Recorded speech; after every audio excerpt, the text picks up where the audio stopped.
Latest coming in, the meeting has concluded. The meeting went on for 4 to 5 hours is what we have been told, and at this point of time Sreesanth has been handed over a live ban is what we are hearing from our BCCI sources. We do expect it from BCCI, but there's another player we are awaiting confirmation on who another player is who has also been banned for life. Now, as we reported on Times Now, Ravi Savani report clearly mentioned that Sreesanth along with Ankit Chavan and Amit Singh were involved, and their role was proved in that Savani report of clear involvement in spot fixing, and BCCI going by the Ravi Savani report. While we did hear Sreesanth come out and state that he hopes to make a comeback, it is pretty evident from the questioning that has happened with the BCCI top brass present at that meeting, the disciplinary panel consisting of Niranjan Shah and Mr. Arun Jaitley.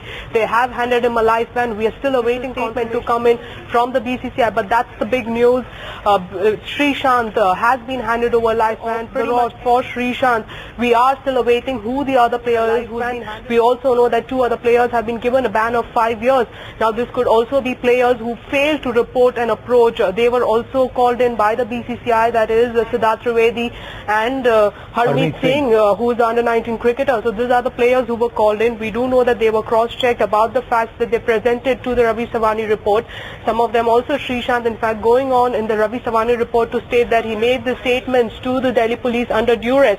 However, the Ravi Savani report clearly nailed Sreesanth, stating that they had a clear role to play in spot fixing.